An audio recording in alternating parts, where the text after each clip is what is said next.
Halo, selamat malam untuk teman-temanku semuanya, khususnya untuk pecinta audio dimanapun Anda berada. Malam hari ini saya akan membagikan sedikit tips untuk membedakan antara transistor yang bagus dan transistor yang kurang bagus. Semuanya bagus ya, tapi yang satu bagus, yang satu kurang bagus. Tentunya kita semua akan memilih yang bagus, karena untuk yang bagus itu kualitasnya lebih bagus, tahan panas, juga bisa mengeluarkan, meloloskan atau menaikkan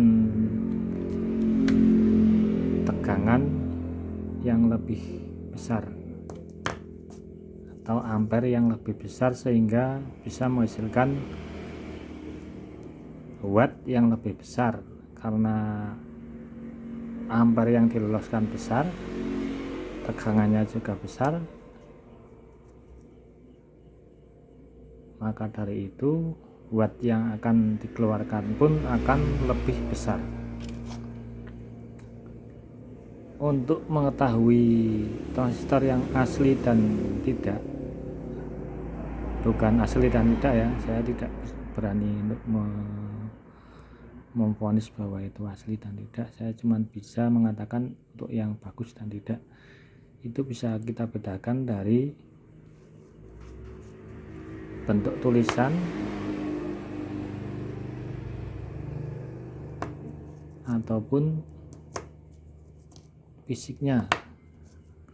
Nah, untuk fisik dan bentuk tulisan itu bisa dibedakan kalau kita itu punya pembandingnya.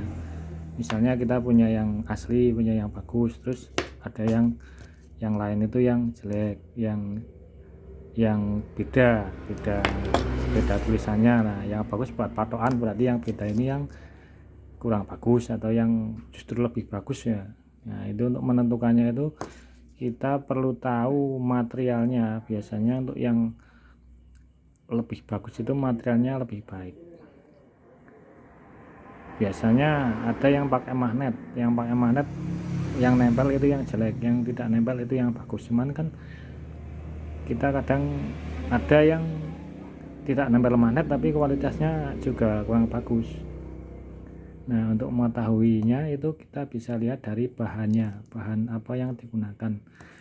Nah, biasanya itu kita bisa memecah, dengan dipecah kita bisa tahu. Tapi ini untuk transformasi hidup, sayang kalau ini dipecah ya. Nah, itu untuk mengetahuinya itu sangat simpel. Kita cukup memakai alat, yaitu cutter. Maaf ya, ini saya pakai HP juga sendiri. Nah, itu pakai cutter itu kita korek-korek itu. Kita korek-korek sampai agak dalam.